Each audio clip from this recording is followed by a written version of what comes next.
Amiina, amiina, amiina. Amiina Musumba Kabuye tweyanzizza nnyo olw'ekigambo ekibadde kigenda mu maaso okuyigiriza. Leero lunaku lwakuna lwakwogera Luganda, Oluganda olusufu. Tukwebaza olw'okugenda mu maaso ng'oyigiriza ekigambo n'abooluganda mwenna ababaddeko nga musheyalinga ekigambo. Wano we wali okutegeera ekigambo kya Katonda. Buli we mubeera awamu ne mwebuuza ebibuuzo, ne muddayo ne mutakula ekitabo ekyo ne mukinoonyaamu okutegeera kwa Katonda. Kubanga buli kye twagala okumanya kyonna ekikwatagana n'obwakatonda kiri mu kitabo ekyo. Mbaaniriza nnyo mwenna abooluganda abali ku cyberspace, amanya n'eddoboozi Godfrey Sempeebwa Mubiru. Nga bulijjo twebaza Katonda olw'ekiseera kyatuwadde, buli lunaku kyatuwa okubeera nga tuli balamu, era twebaza Katonda olunaku olwaleero nti Mukama mulungi. Tukyayigiriza kigambo kya buweereza. Abamu muyinza okuddayo ne mugamba nga muludde ku kigambo ky'obuweereza. Ekigambo ky'obuweereza kikulu nnyo, tukiruddeko nga twagala abantu bategeere kiki kye bali mu Kristo. Tukiruddeko nga twagala abantu bategeere kiki Mukama ky'abakoledde okuyita mu Kristo. Kati katusabe. Taata, tukwebaza olwaleero, tukwebaza olw'ekisa ky'otuwadde okujja mu maaso go okubeera ng'otukkuse ekigambo kyo. Tukwebaza okubeera nti otuwadde okuyiga, era olwaleero Mukama ekisa kyo kiri naffe, era tukwebaza okusanyukira mu ggwe buli lunaku bwe lukya. Tukwebaza olw'okutuwa omukisa gw'okukumanya. Tuteeka buli kinnoomu agenda okuwulira olunaku olwaleero abikkulibwe mu kutegeera ne mu kumanya ekigambo kyo. Essuubi ly'okuyitako bwe liri Mukama, eriri mu Kristo Yesu, oyo gwe wawaayo ajja atufiirire nti bwe yamukkiriza aleme okubula naye abeere n'obulamu obutaggwaawo. Era n'olwaleero ffe abakkiriza tulina obulamu obutaggwaawo. Tetusuubira busuubire naye twabufuna, tubutambuliramu. Taata, tukwebaza nti obuwanguzi buli mu ffe, era n'olunaku olwaleero nga tukozesa omukisa gw'okubuulira ekigambo kyo, nga bw'agamba nti otuwadde obuweereza obw'okutabagana, tutabaganya abantu kumanya ekigambo kyo. Byonna tubisabe nga tuyita mu linnya ly'omwana wamu yekka Yesu Kristo Mukama waffe, buli omu n'agamba nti amiina. Abooluganda bali ku Facebook, mbaaniriza nnyo okubeera ku mukutu gwaffe guno, okudda eri Bayibuli, okugenda okusoma Bayibuli tugitegeere. Era olunaku olwaleero tuli mu kusoma. Njagala oggyeyo Bayibuli yo, njagala oggyeyo ekitabo ky'omwawandiika bulijjo ababadde batugoberera, njagala oggyeyo ekkalaamu olabe ebyawandiikibwa kye bigenda okukola. Ebyawandiikibwa bikyusa omuntu, ebyawandiikibwa biwa omuntu amagezi, ebyawandiikibwa bigolola omuntu. Njagala tugende tusome ekyawandiikibwa ekyo nga tetunnaba kgenda wala nnyo. Kiri mu Timoseewo ekyokubiri. Abalina Bayibuli zammwe nabagambe muziggyeeyo. Timoseewo ekyokubiri essuula 3 okutandikira ku lunyiriri olw'okumeka olw'15 tuve ku lw'14 ndowooza. Agambye ssuula 3 tuve ku lw'14 tulyoke tukkirire ddala wansi. Naye ggwe beeranga mu ebyo bye wayiga n'otegeera ddala, ng'omanyi abaakuyigiriza bwe baali. Apostle Pawulo ayogera eri ani? Omutume Pawulo ayogera eri ani? Mutabani waani? Timoseewo. Nti naye ggwe beeranga mu ebyo bye wayiga n'otegeera ddala, ng'omanyi abaakuyigiriza bwe bali. Kikulu nnyo omuntu eyakuyigiriza okubeera nti bino byakuyigiriza bituufu, kubanga bw'aba nga yakuyigiriza bikyamu, problemu nnene nnyo. Olw'15 era ng'okuva mu buto wamanyanga ebyawandiikibwa. Ebyawandiikibwa biki? Ebitukuvu ebiyinza okukugeziwaza. Ebyawandiikibwa bigeziwaza, kyembadde njogerako. Nga bikugeziwaza bitya? Bikugeziwaza okuyingira mu bulokovu, salvation. Bikugeziwaza okuyingira mu bulokovu olw'okukkiriza. Kitegeeza nti waliwo okukkiriza ggwe ng'oyagala ebyawandiikibwa bino bikugeziwaze. Naye okukkiriza kuno kuli mwani? Kuli mu Yesu Kristo. Tekuli mu bintu birala byonna, tekuli mu byekwaso birala byonna. Bw'okkiriza Kristo lw'ogeziwala. Buli kyawandiikibwa kirina okuluŋŋamya kwa Katonda era kigasa olw'okuyigirizanga. Nabagambye ebyawandiikibwa biyigiriza. Omugenzi Miles Monroe yayogeranga nti nze, ng'ayogera si nze ye, nga yagamba nti nali mugezi nnyo olw'okusoma Bayibuli. Nasoma Bayibuli ku ssomero nengikwata ng'eri mu mutwe. Naye bannange bwe weewaayo n'otandika okusoma Bayibuli eno, erina gy'ekyusa endowooza yo n'etandika okuteekamu tayimingi ekola balansi y'obulamu. Gwe wennyini gw'otandika okwetereeza okuva mu byawandiikibwa by'osoma n'ogamba kino tekiri mu nze, kino si bwekyo bwendi.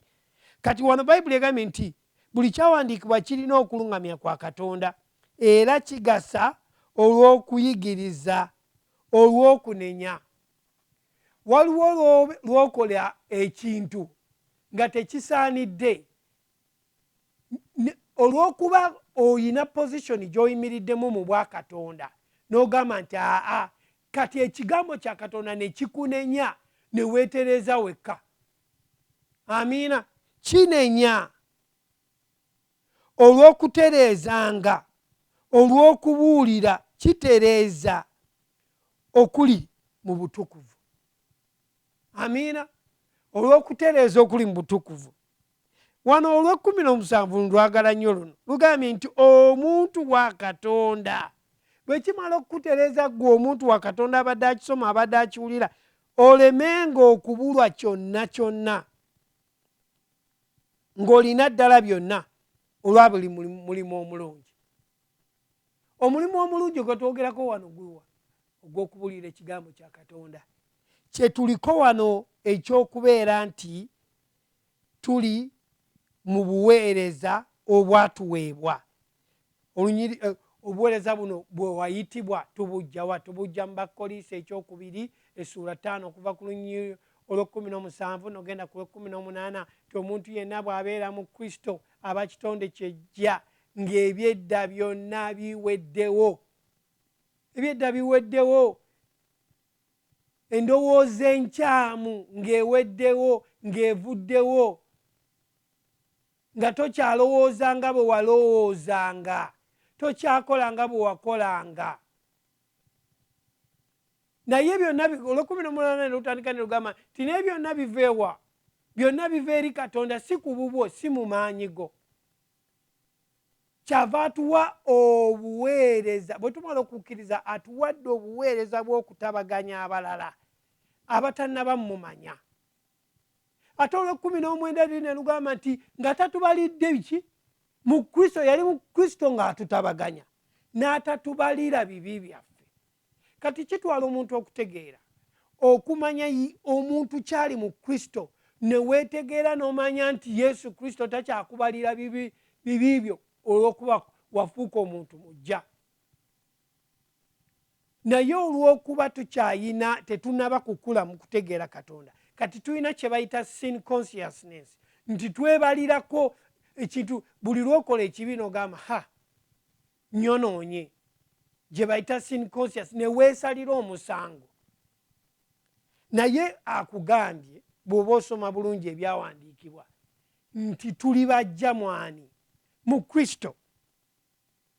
Kati tukyeyongerayo okulaba nga tusoma okuyitibwa mu buweereza kye kiki? Okuyitibwa mu buweereza kitegeeza oli muweereza. Okola ki? Oweereza. Totuula butuuzi awo. Bw'omala okulokoka bw'oti oweereza oba oweereddwa obuweereza obw'okutabaganya abantu abalala. Ng'obatabaganya otya? Obatabaganya obaleeta okumanya Katonda.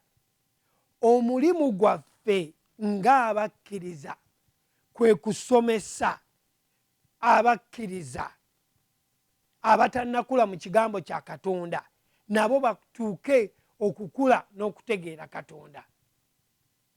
Twasomye mu Okulaba olunyiriri olwo gye luli. Tugendeyo. Ephesians, Befeso 4, Befeso 4 tuve ku lunyiriri olw'ekkumi, katutandikire ku lw'ekkumi. Abefeso 4 okuva ku lunyiriri olw'ekkumi. Era oyo n'awa abalala okubeera abatume, n'abalala bannabbi, n'abalala ababuulizi, n'abalala abalunda, n'abayigiriza. Eyo gye bayita the fivefold ministry. Nkulu nnyo mu bwakabaka bwa Katonda, nkulu nnyo. Ebirabo bye yanyaga okuleeta ebyo n'abiwa ababuulizi, abasomesa, abalunda, abayigiriza. Omulimu gwabwe olw'okutuukiriza obutukuvu, olw'omulimu ogw'okuweereza, olw'okuzimba omubiri gwa Kristo, okutuusa lwe tulituuka ffenna obumu obw'okukkiriza n'obw'okutegeera Omwana wa Katonda, lwe tulituuka okuba omuntu omukulu, okutuuka okutegeera eky'obukulu olw'okutuukirira kwa Kristo. Ffenna tulina okubeera nga tutuukirira okutegeera kwaffe nga kwa Kristo. Amiina. Kati omulimu gwaffe ffe abategedde, nammwe abali abasumba, abalunda, kuyigiriza bakkiriza bano kubeera nti bategeera ne batuuka ku mulimu gwaki gw'okutegeera Kristo. Amiina. Era luli olulala bwe twayigiriza nti Katonda akozesa bantu okubeera nti babuulira abantu ne balyoka bategeera ekigambo kya Katonda. Katonda akozesa ki? Akozesa abantu okubeera nga abantu abo bakozesezza okubuulira ekigambo kya Katonda basobola okukola ki? Okubeera nga bakyusa abalala, nga bababuulira enjiri ey'okumanya Kristo. Tuli ku kigambo okuyitibwa mu buweereza. Tuzze tukiyigiriza ebbanga. Omuntu afuuka ategeera atya nti ayitiddwa? Kasita olokoka bba, olwo oyitibbwa mu buweereza. Kati otandika okusomesebwa mu kanisa mw'ogenda. Luli twayogera nti ekkanisa y'essomero erisooka gw'omukkiriza ly'olina okubeeramu, n'oyigirizibwa, n'osomesebwa omusumba, n'osomesebwa aposo, n'osomesebwa omusomesa, n'osobola okukula mu kigambo kya Katonda. Olwo ne kikuwa olukusa okugenda okubuulira. Tulina ekyawandiikibwa kye tugenda okusomako wano, tulabe omusajja omukulembeze, kabaka eyawulira ekigambo kya Katonda n'akikkiriza. Tugende mu Bikolwa by'Abatume essula 26 lunyiriri 19. Tulabe kabaka Agripa. Kabaka Agripa ono yayagalanga nnyo ebintu bya Katonda, n'awuliriza omusajja wa Katonda Pawulo by'amugamba. Naye omuntu ayagala ebintu bya Katonda takoma bukomi kuwuliriza. Muwulire bw'agamba wano. Kale kabaka Agripa Salema okugondera okwolesebwa kw'omu ggulu. Bwe yawulira ebigambo Pawulo byamugamba n'agondera ebigambo ebyo. Mu bulamu buno bwe tutambuliramu, mu bulokozi muno osobola bw'omala okutegeera okyusa, olina engeri gy'okyusa endowooza gy'obadde olowoozaamu mu bintu by'obwakatonda. Pawulo bwe yategeera Kristo, kubanga mujjukire nti Pawulo yali ayigganyizibwa, yali ayigganya abakkiriza, naye Yesu bwe yamukyalira, bwe yamusinkana n'akyusa, ye yali amanyi agobererani omulimu gwakola gwa Kristo, naye bwe yamala okutegeera n'abuuza nti nze ani anjigganya? Kati mbadde nkulaga nti omuntu bw'omala okutegeera mu bulokozi n'otegeera obutuufu okyuka. Kyalambiro badde olina kyagala okwogera? Badde nyongereza ku ekyo okusinziira ku bikolwa by'abatume 26:19 Pawulo bwe yali ategeeza King Agrippa nti bwe yalaba okwolesebwa okw'eggulu teyasobola kugaana, wabula yakkiriza. Nga kye yakkiriza ekyo kye kyali obulokozi bwa Katonda eri obulamu bwe. Bwe yali atambula olugendo ava e Damascus agenda e Yerusaalemi, nga bwe yali ayigganyanga nga tannakyusibwa, bwe yali ayigganyanga ekkanisa, naye ng'ate ekkanisa gye yali ayigganya ekyo kye yali ayigganya ekyo kye yali ali, naye nga takimanyi nti kyali, olw'okuba nti yali tategedde kujja kwa Mukama waffe kuno olwaleero, era ensi y'Abayisirayiri abamu Abayudaaya bakyalindirira okudda kwa Mukama waffe, naye ng'ate yadda dda. So yali omu ku bo, nga Mufalisaayo wawu, ng'asomye amateeka, ng'era akolera ddala, era nga ye amanyi nti ekyo kyasomesa era ekyo kyali ekyokukwata amateeka ga Musa, ekyo kye yayiga okuva obuto bwe nga kyamanyi nti kyekituufu. Amiina. Naye aba agenda ava e Damascus agenda e Yerusaalemi, kwe kufuna okusinkana kwa Mukama waffe n'amusinkana. Amiina.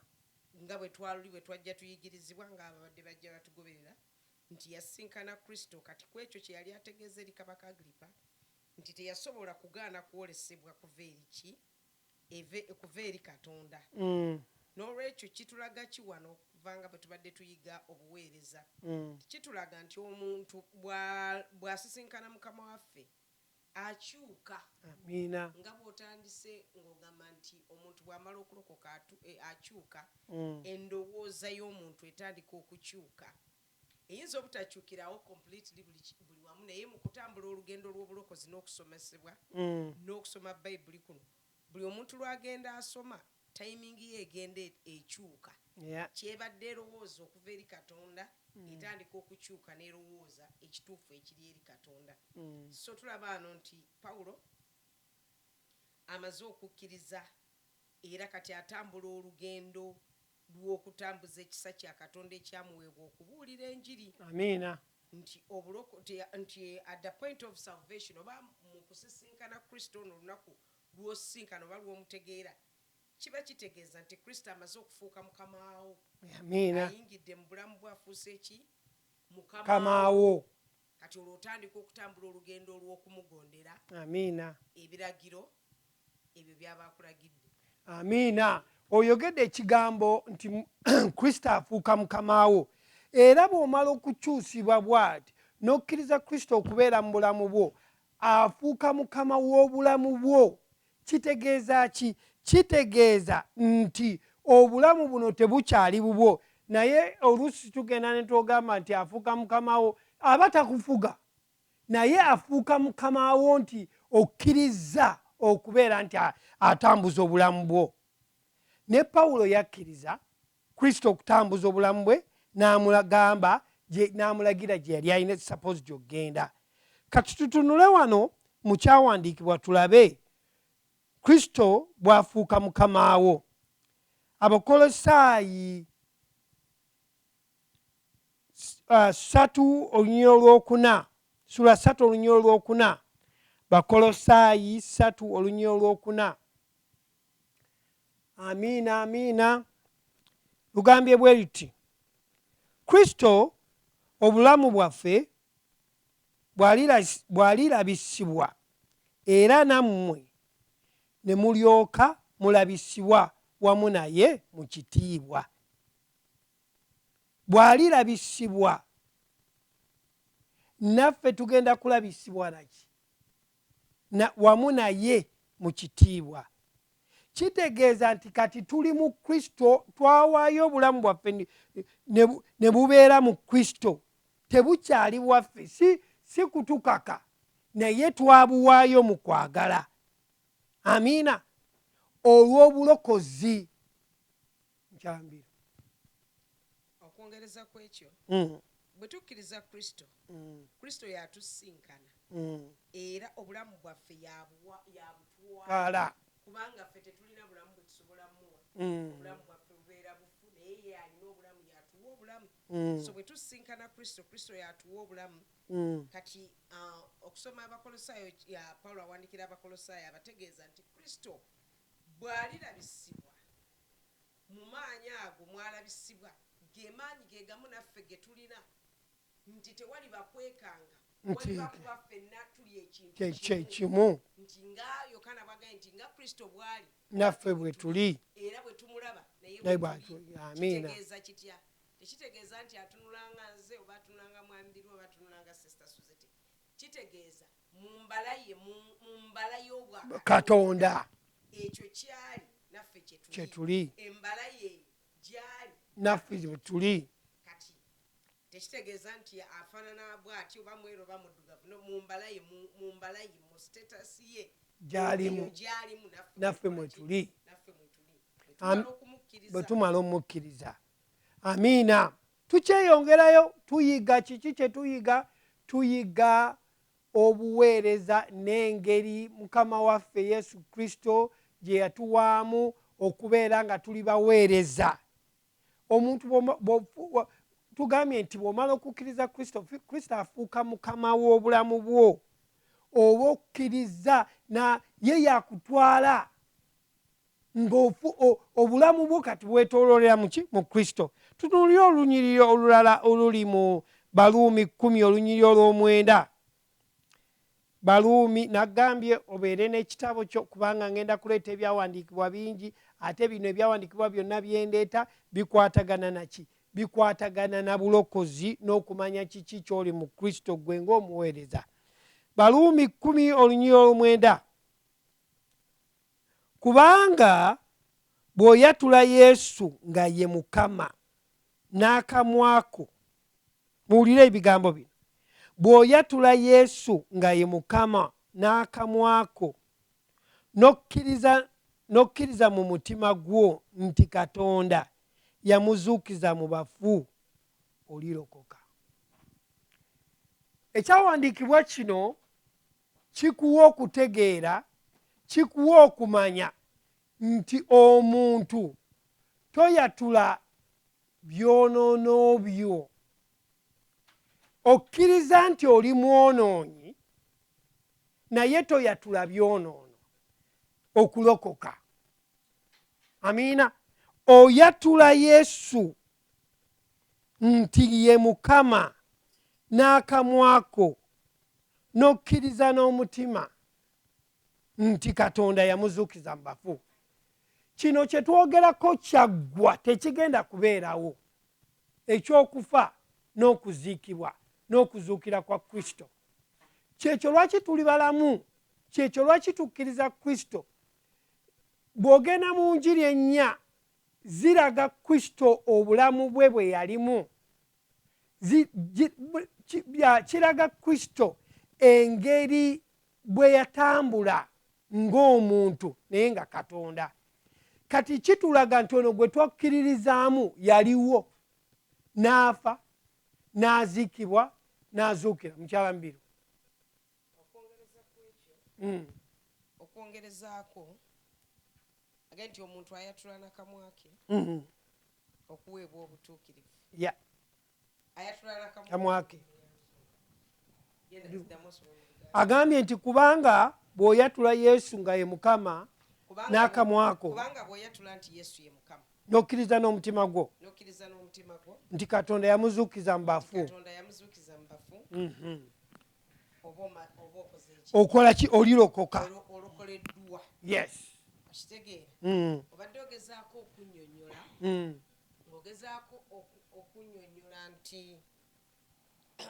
nti yesu yaliwo mu buliwo yesu yaliwo mu njiri ennyera tuzze tukisomesa tuzze tukiyigako ti yaliwo mu njiri zino ennya Matayo, Marko, Luka ne Yokaana nga bano be baaliwo abaaliwo be tuyita ba eyewitness abaaliwo mu kwogera mu kulaba Kristo mu kujja kwe n'ayambala omubiri n'akola byonna amiina n'afa n'aziikibwa n'azuukira kati mulamu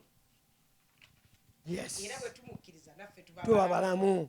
So kati omuntu bw'awulira enjiri eya mukama waffe nti yawaayo obulamu bwe ku lulwe olw'okuba yali waakufa naye mukama Yesu n'ajja mu mubiri okusobola okumudda mu kifo kye kye yalina okufaamu ye n'abeera kati bwakkiriza bw'amala okukkiriza ekyo nti ye Kristo ye yatwala ebyonoono bye eyali omubbi eyali omwenzi eyali omutemu eyali omulogo kati ye Kristo ye yafuuka ekyo ye yali omutango ogugw'okufa ye n'amufiiriramu kati bwakkiriza ekyo abeera n'obulamu obutaggwaawo amiina kiwano Pawulo kyawandikidde eri Abaluumi nti omuntu akkiriza naki na mutima nakkiriza nti alokoleddwa ekyo kyakkiriza ye Kristo ekyo kyayatula ye Kristo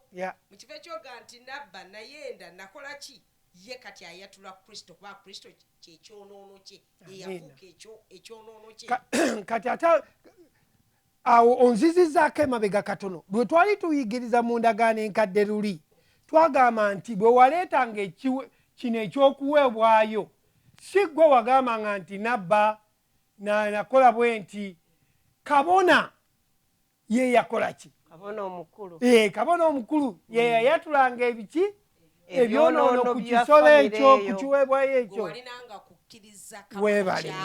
weebale nnyo kati naye olwo Baluumi Pawulo annyonnyola awandikira eri ebbaluwa Abaluumi abannyonnyola nti omuntu akkiriza naki na mutima gwe n'ayatula n'akamwa kola kyakkiriza so si byonoono si byonoono byo kubanga ano tusomye tetugambye nti mwatula ebyonoono wabulaga nti omuntu akkiriza na mutima gwe so omuntu akkiriza ekyo Kristo kyeyamufuulira ye kati nakkiriza Kristo nti ye Mukama amiina nga tukyeyongerayo mu maaso abooluganda wano bw'osoma mu y'oluzungu osobola tusomerako mu y'oluzungu waliwo kyenjagala okugira okutereezaamu wano munindeko katono mala okutereeza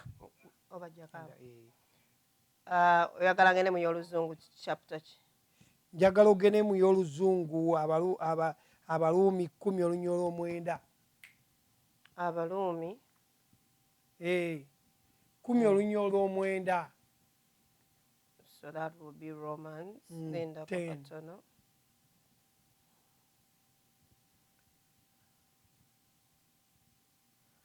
Romans 10 olunyiri lwa 9 lugamba bwe luti amplified because if you acknowledge and confess with your mouth that Jesus is Lord that is ekyo kyembadde njagala nti Yesu ye Mukama nti bw'omala okutegeera acknowledge kwe kutegeera era n'oyatula n'akamwako nti Yesu Kristo ye Mukama kati Kristo ye Mukama w'obulamu bwaffe ng'omaze okukkiriza abeera Mukama w'obulamu bwo olwo n'alyoka afuna obuyinza obulwani obukolera mu ggwe olwo kitegeeza bw'anaakugamba okugenda okuweereza ng'omuweereza omutima gwo olwedde gwakola kigwakkiriza obuweereza buno okwongerezaako ku ekyo gwe ng'omulokole tugamba omuweereza yakkiriza Katonda bw'omala okukkiriza Kristo afuuka kiggwa mwatuula mu ggwe ofuuka kiggwa he resides n'atuula mu ggwe kati olw'okuba atuula mu ggwe kati buli kyonna kyakugamba olw'okuba olina okuyaayaana okwo n'okwagala okukola by'ayagala okole you just yield otyo kati Yesu afuuse mukama w'obulamu bwo kati kiringa yakudirectinga endowooza akudirectinga akuluŋŋamya buli kyogenda okukola kubanga nkugambye nti buli ebyawandiikibwa bino tubisomye mu Timoseewo ekyokubiri ne tulaba nti ebyawandiikibwa bino bikuwa okuluŋŋamya bikuwa okutegeera ate bikuwa okukutereeza mu kutegeera ki Katonda. Era buli lw'osoma ebyawandiikibwa obwongo bwo buva mu kulowooza ng'ensi bw'erowooza n'olyoka otandika okulowooza nga Katonda bw'ayagala era nga pulaani ye bwe yali okuva mu lubereberye okubeera. Kati bw'omala okutegeera Katonda oba tokya strugglinga nga bwe tubeera nga tusaba wano tugamba nti si kya strugglinga mu kukola kigambo kya Katonda kubanga nazaalibwa mwoyo nazaalibwa Katonda saazaalibwa n'ensigo eggwaawo. Amiina. Kati ekigambo kya Katonda olw'okuba kati Yesu Kristo afuuse mukama w'obulamu bwo kitegeeza nti kino ekigambo kijja kya bulijjo kyangu okukola tekiba kizibu weebale nnyo era obuweereza bufuuka first priority y'obulamu bwo tebuba convenience nti kamala okukola byonna bimala okutereera ndyoka empeereze obuweereza bwe buba busooka kubanga olwo okwagala kwonna n'okuyaayana kwa Katonda okuli mu ggwe olwo kwe kukusituma okukola ekyo. Amiina. Twayogedde luli nga tutandika ne tugamba nti Katonda akozesa abantu okubuulira ekigambo kya Katonda. Amiina. Bw'omala okulokoka Sister Suzette ng'akukozesa nga osomesebwa ng'ogenda olw'okuba oweereddwa obuweereza obw'okutabaganya ng'olyoka osobola okukola ki otabaganya abalala. Tofuna buweereza bwa kutabaganya n'otuula mu kkanisa emyaka 4 g'okyalinda omala okufuna diguri otyo omala okgenda mu ssomero osomesebwe. Twagamba nti ekkanisa ly'essomero erikola ki essomero erisooka eriggwe omukkiriza ekkanisa ly'ettendekero eriggwe omukkiriza omala okukkiriza era kyova Bible studies zino zajjawo lwakuba waliwo okuweebuuka okusomesa mu kkanisa naye nga singa Mukama aba atuyambye ne tufuna abasomesa abalungi ba Bayibuli ekkanisa esaanidde okusomesa omukkiriza. Kyobategeeza nti si Bible study obadde ogezaako okugamba nti Bible school. True.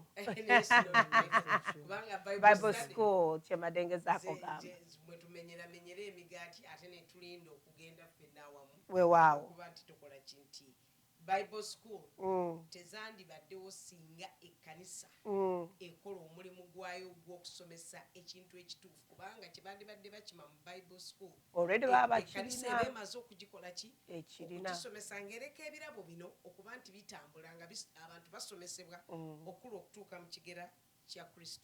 Amiina.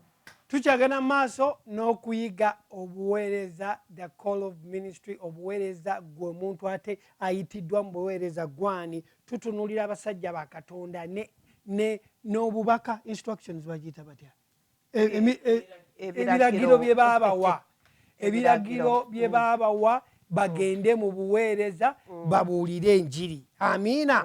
Baaweebwa ebiragiro bino nemanya bw'omala okukkiriza Kristo kati oba ofuna ebiragiro oba ebiragiro bino biba bikuweerwa kubanga buno obulamu bw'oba olina kati tebuba bubwo. Twagala tulabe wano Yeremiya bw'agamba. Yeremiya essula 10 olunnyo lwa 23. Yeremiya essula 10 olunnyo lwa 23 mu Luganda lusoma ayi Mukama manyi ng'ekkubo ly'omuntu teriri mu ye yennyini. Kidemu. Ayi Mukama manyi ng'ekkubo ly'omuntu teriri mu ye yennyini. Ekkubo ly'omuntu olwo obulamu obuwadde Kristo buba Kristo yabutwala. Kati twagambye nti oba tokyalinamu bukalu bw'omuli Yesu Kristo okugamba nti mwamubiri w'ekyo tekisaanidde oba tokyakalubirirwa oba okimanyi genda mu maaso. Kanduddemu lonna ayi Mukama manyi ng'ekkubo ly'omuntu teriri mu ye yennyini tekiri mu muntu atambula okuluŋŋamyanga ebigere bye tekiri mu muntu atambula kitegeeza Yeremiya kye yali abikkuliddwa wano nti obulamu bw'omuntu tebuli mu ye. Yogerako Nyokoleti. Kwali mulaba naye wabadde olonga mpuliriza nti obulamu bw'omuntu tebuli mu ye. Era n'ebigere bye bino si yalina okuba nti yabiruŋŋamya. Lwaki? Kubanga waliwo omuntu eyakola omuntu okuba nti omuntu oyo awuliriza oyo eyamukola n'atambulira mu kisa ekyo mwe yamukolera. Amiina. So kati kiba kitegeeza nti omukkiriza bw'amala okukkiriza enjiri eno obulamu bwe buba tebukyali bubwe. Amiina. Bw'aba abulese okuddayo wali owatukola omuntu mu kifaananyi kyaffe mwaba atambulira. Amiina. Nti kati ekyokubuulira enjiri kiba tekikyamukaluubiriza. Amiina. Ate bwe tugenda mu maaso ne tulaba omuntu bw'omala okutegeera ebyawandiikibwa bino obeera n'obulamu otambulira mu bulwamu oba obuwanguzi. Luli twayogera ne tugamba nti omuntu atannategeera Katonda aba muntu wa Katonda, n'omuntu ategedde Katonda aba mwana wa Katonda, akkiriza Katonda aba mwana wa Katonda. Ffe tuli baana ba Katonda lwakuba twakkiriza, naye omuntu atanakkiriza bulokozi muntu wa Katonda. Kati gwe omwana wa Katonda oba omanyi taata wo nga bw'ali. Amiina. Oba ogondera babiyita batya eddoboozi n'ebiragiro, kyekyo kye mbadde nnoonya, ebiragiro ebikulagiddwa. Kati ffe ng'abaweereza nga tumaze okuweebwa omulimu gw'okutabaganya, tulina ebiragiro ebituweereddwa. Ebiragiro bino nga tunaatambulira mu buweereza tukola tutya? Bakoliiso ekyokubiri essula 5 okuva ku lunya olw'18 n'osome n'olw'19. Bakoliiso ekyokubiri essula 5 olunya olw'18 paka ku lw'19. Naye byonna biva eri Katonda. Bivawa? Biva eri Katonda eyatutabaganya naye yekka ku bwa Kristo n'atuwa ffe okuweereza okw'okutabaganya. N'atuwa byonna biva eri Katonda. Ekyo oluusi tukyerabira ne tugamba nti I loved God. Naye yatwagala nga tukyali muki? Mu byonoono byaffe. N'atulonda n'atuggyayo n'atufiiririra. Wano atugambye nti naye byonna biva eri Katonda eyatutabaganya. Kitegeeza nti yatumanya n'atugamba nti bajja kukola bwe bati, naye kambakomyewo, naye yekka mu Kristo n'atuwa ffe okuweereza kw'okutabaganya ng'abakkiriza. olw'19 kwe kugamba nti Katonda yali mu Kristo ng'atabaganya ensi naye yennyini nga tababalira byonoono byabwe. Sooka okomekaawo. Katonda yali mu Kristo ng'atabaganya ensi, si kkanisa yokka, ensi yonna. Kyova olaba ekyawandiikibwa ekiri mu 2 Timothy, 1 Timothy nti okumanya okulokoka, naye ng'asookera kulokoka n'alyoka agamba nti ekiddako kiba ki? Okufuna okutegeera mu Kristo. Ayagala abantu bonna, tasosodde. Mukama Katonda atwagala. Waliwo omusajja Katonda omu yabadde agamba nti naye oba Katonda atwagala lwaki bino ebintu ebigenda mu maaso? Ekyo tekijjaawo Katonda kwagala kwa Katonda, tekijjaawo kwagala kwa Katonda. Akyatwagala kyava yawaayo omwana we omu yekka. Ekyo kitulaga nti ne muba nga tukyakola ebintu ebikyamu, ku luno korona yanditumazeewo ffenna, naye okwagala kwe weekuli. Amiina. Katonda yali mu Kristo ng'atabaganya ensi naye yennyini, nga tatubalira byonoono byaffe, era yatuteresa ffe ekigambo ky'okutabaganya. Omuweereza ali eyo ng'obadde olinda akadde kavuge, oba obadde erinda kuloota ekirooto ng'oli ku lusozi, ebigambo bibino bizze gy'oli. Oli muweereza Mukama gwawadde ekigambo kyaki ky'okutabaganya. Abooluganda batannamanya Kristo, vaayo mu kamooli otandike okutabaganya abantu. Amiina. Omuntu otuuka otya okutabaganya ng'oli muki mulokole, kasita olokoka ng'olwo oweereddwa omulimu gw'okutabaganya, oweereddwa obuweereza obw'okutabaganya. Ate obuweereza obw'okutabaganya butandikira eno mu bulokole, salvation gye butandikira. Bw'omala okufuna obulokozi olwo oba oyitibwa mu kuweereza. Tulabe ekyawandiikibwa twakisomyeko dda, tulabe omusajja wa Katonda mukyala yamwogeddeko dda. Mbadde njala kwongerezaako ku Bakolese ekyokubiri 5:18 nti byonna biva eri Katonda oyo eyatutabaganya ye yennyini mu Kristo. Amiina. N'atuwa obuweereza obw'okutabagana. Nti ng'abakkiriza bamaze okukkiriza tulina okumanya nti buli kye tukola oba buli kye twetaaga kiva eri Katonda. Amiina. Oyo eyatutabaganya ne Kristo. Amiina. Oyo atuwadde omulimu ogw'okutabaganya. Sister Suzette yatera okukyogera ekigamba nti tetuliwo ku bwaffe. So tetuba ku bwaffe, naye ekisa kye oba amaanyi ge agakolera mu ffe ge gatutwala okuba nti tutabagana n'abalala.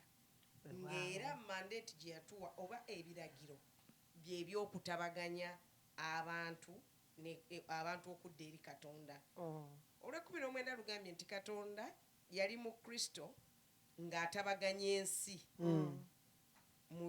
nga tagibalira, ng'atabaganya ensi gy'ali, nga tagibalira byonoono. Ekitegeeza nti oluggi lw'obulokozi lukyali lw'eggule. Amiina. Katonda ensi tannaba kugimaliriza gisaliza musango. Naye oluggi lukyali luggule. Nkoyo atannalokoka. Atannalokoka. Ensonga lwaki omuweereza bw'amala omukkiriza bw'amala okukkiriza aba aweereddwa omulimu ogw'okutabaganya. Nti ng'atabaganya abantu, abatabaganya atya nti ekyo Kristo kye yamukolera eky'okumusonyiwa ebibi n'abalala oluggi lukyali luggule olw'okuba nti atabaganya abalala okudda eri Katonda. Amiina. Nga tugenda mu maaso tutunuulira nti omuntu oluggi lukyali luggule. Wano ogambye mu Bakolese ekyokubiri 5:19 yatutabaganya n'atusonyiwa ebyonoono byaffe n'abijjawo olwo atuwadde omulimu gw'okutabaganya. Bw'atuwa omulimu gw'okutabaganya atuwadde ebiragiro. Ebiragiro byatuwadde engeri gye tunaatabaganyamu awo. Atuwadde ebiragiro okutubuulira nti tulina amaanyi. Njagala gende mu kitabo kya Makko. Makko essula 16 osomera 15 paka ku 18. Makko 16:15 agamba bw'ati. N'abagamba nti mugende mu nsi zonna mubuulire enjiri eri ebitonde byonna. Akkiriza n'abatizibwa alirokoka, naye atakkiriza omusango guli musinga. Era obubonero buno bunaagendanga n'abo abakkiriza: banaagobanga emizimu mu linnya lyange, banaayogeranga ennimi empya, banaakwatanga ku misota, bwe banaanywanga ekintu ekitta tekiibakolenga kabi n'akatono, banassangako emikono, abalwadde nabo banaawonanga. N'abagamba nti ekyo kiragiro nti mugende mu nsi zonna mubuulire enjiri ebitonde byonna. Ebitonde byonna bikole ki? Birina okulokoka. Akkiriza n'abatizibwa alirokoka. Bw'otwogera ku kigambo kyo mukyalambiro ayagala kwongerako awo. Ebitonde byonna birina okubuulirwa enjiri. Amiina. Naye agambye akkiriza n'abatizibwa. Wano bwe tusoma abooluganda, kuno okubatiza ko twogerako si kwe kubatiza kw'amazzi. Amiina. Okubatiza kw'okukkiriza Kristo, okubatiza kw'okuyingira mu Kristo, si kubatiza kwa kuyingira mu mazzi. okubatiza kw'okuyingira mu Kristo kwe kulokola omuntu. Bw'omala okukkiriza Kristo olwo oba obatizibwa okuyingira mu Kristo. Naye atakkiriza agambye olwo ng'omaze okuwulira, kubanga tasobola kusaliza muntu musango atanawulira kigambo kya Katonda. Kwongerezaako katono, omuntu ayinza okuba nga tatutegedde ababadde batanatufolowinga nga yakatujoyininga. Wano tulaba agambye nti akkiriza. Katuddemu tusome. N'abagamba nti mugende mu nsi zonna mubuulire enjiri eri ebitone byonna. Yegwe omulokola akkiriza, ategedde Katonda, akuwadde mandeeti, agambye genda. Ekyo kye kiragiro ekisooka. Akkiriza n'abatizibwa alirokoka, naye atakkiriza omusango guli musinga. Oyogedde ku kyokubatizibwa. Omuntu ayinza okugamba nti kati muyigiriza oyo agamba tetubatizibwe. Tetugamba nti togaaniddwa kubatizibwa. Tetwogerako mu context y'egundi eno, mu verse eno, mu scripture eno. Jjukira Yokaana yayogera n'agamba nti nze mbabatiza n'amazzi, naye eriyo ajja emabega wange agenda obbabatiza n'Omwoyo Omutukuvu. Amiina. Kaakati awo Yesu yali tannaba kufa, tannaziikibwa, tannazuukira. Ono Yokaana yali kisiikirize, yali kipande ekiranga Yesu Kristo. Kaakati olwo Yesu Kristo amaze okujja mu our dispensation, kati omaze omukkiriza. Bw'omala omukkiriza, kino kye twogerako nti oyo era akkiriza n'abatizibwa alirokoka. Twakisomye eri nti okulokoka kwo si kwatula byonoono byo, naye okulokoka kwo kukkiriza ani? Okulokoka kwo kwe kukkiriza n'okwatula Yesu Kristo kye yakola era kye yatuukiriza ku musaalaba. Tetukuwadde layisensi nti sigala ng'oyonoona, nedda. Kuba omuntu ayinza okugamba nti bano balinga bagamba gwe sigala ng'oli bba kasi oyatula Kristo, nedda. Omuntu yenna bw'omala okutegeera Yesu Kristo, laba ofuuse kitone kijja. Ebintu byonna ebyedda nga biweddewo.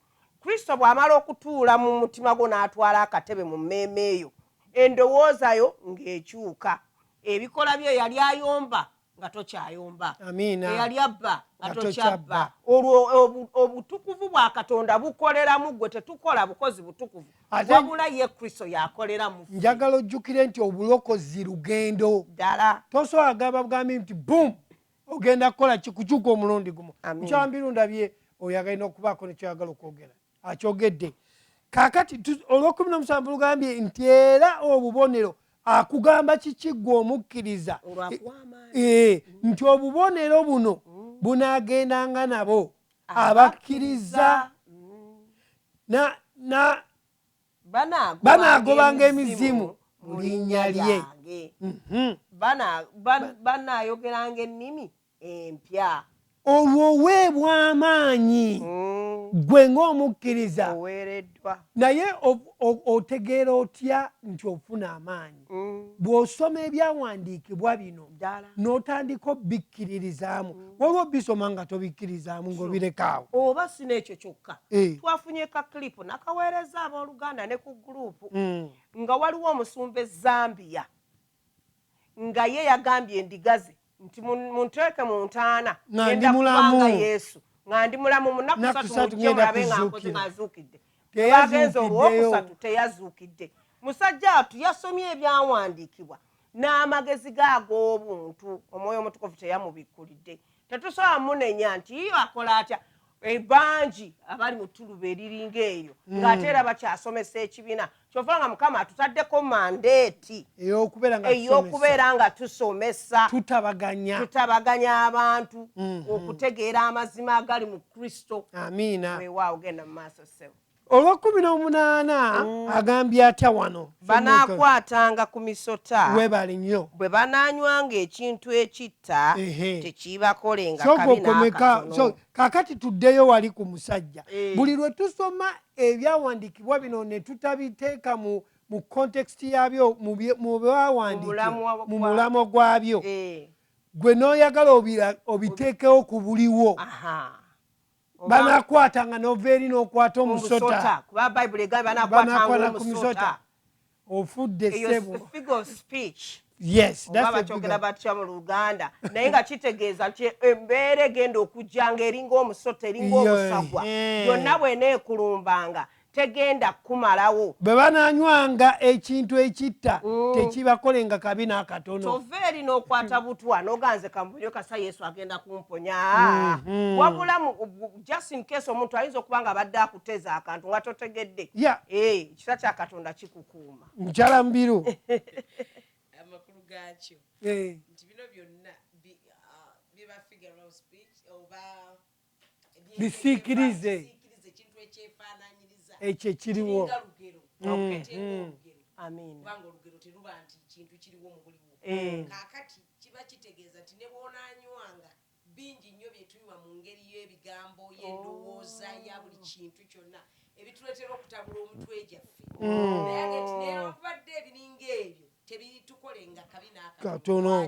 Kubanga obuyinza obuwakanya enkola embi amaze okubutuwa.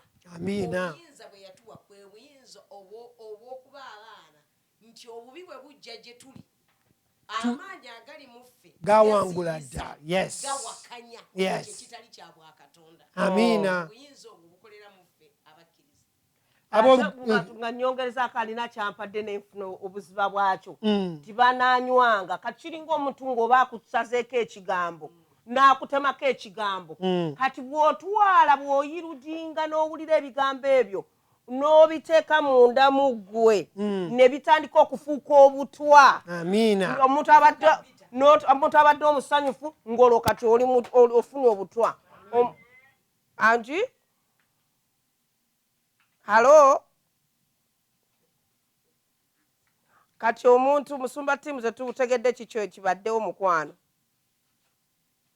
oba ate linda katono omuntu abadde omusanyufu kakati ate nga ki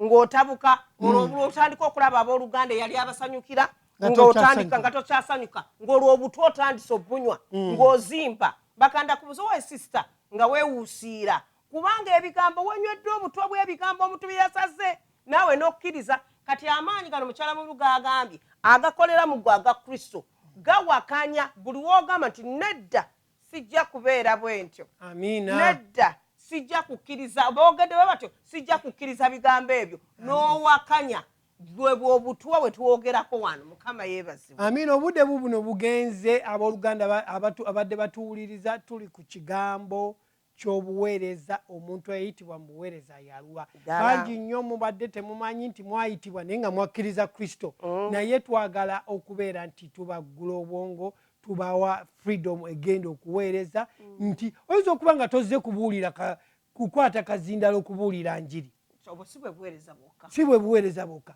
Eriyo obuweereza bungi naye nga bonna bulayininga na Kristo.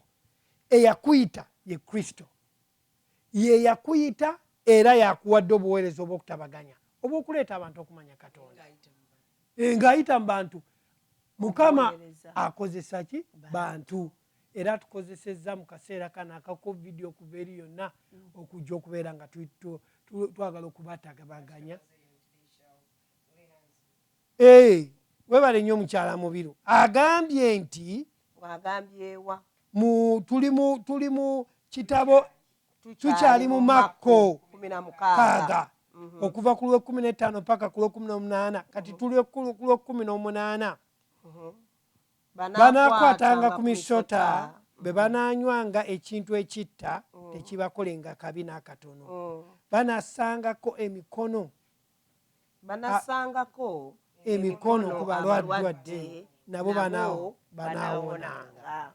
Atuwadde amaanyi ago nti bwe tunassangako okussaako emikono si kwe kuwonya okukkiriza kwe kuwonya kubanga amaanyi gatuweredde. Amaanyi gali mu ffe, amaanyi tegajja buzi, amaanyi gali mu ffe. Ye Kristo oyo gwe twogerako olunaku olwaleero, yoyo gwe wakkiriza eyafa n'aziikibwa n'azuukira.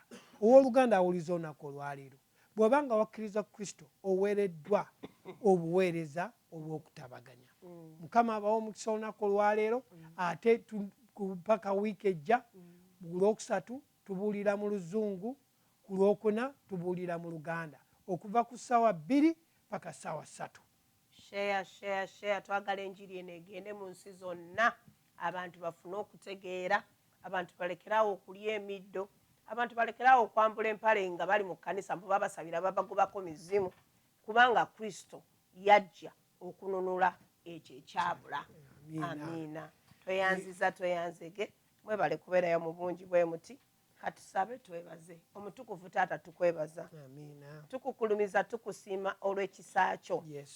Tukwebaza olw'obulamu bw'otuwadde Mukama entakera mu biro bino bye tutambuliramu, eby'obunkenke, eby'obugigi. Mukama Kitange, nga buli muntu yenna atya tamanyi kino abeerawo nkya, naye ffe okwesigwa kwaffe kuli mu ggwe Katonda. Obulamu bwaffe buli mu ggwe, Ayi Yesu, anti otugambe tetuli ku bwaffe wabula tuli ku bubwo. Kati buli ekitukwatako Mukama Kitange tukikukwasa, endowooza zaffe, obulamu bwaffe, ebya health byaffe, eby'abaana baffe, eby'abaami baffe, eby'abakyala byaffe, byonna tubikukwasa n'ebyobuweereza Mukama. Naddala nga ndeeta Mukama Kitange obuweereza bw'e Uganda, abasumba bangi amakanisa gaddwawo, naddala abo abatalina, abadde bapangisa obupangisa nga tebaagula bifo, emitima nga Mukama Kitange gye beewanise. Naye tutegedde tebali ku bwabwe Mukama, gw'oli nabo bawadde ebiragiro. Kwe kusaba kwaffe nti teekawo ekkubo abo abanoonya Mukama Kitange okugula lands, obagabirire Mukama. Abeetaaga okusasula amabanja obagabirire Mukama. Katonda w'eggulu n'ensi, leka baleme kuggwaamu maanyi, Ayi Yesu, leka ekigambo kye kiramu kibawanirire, kibatambuze mu piriyodi eno yennyini.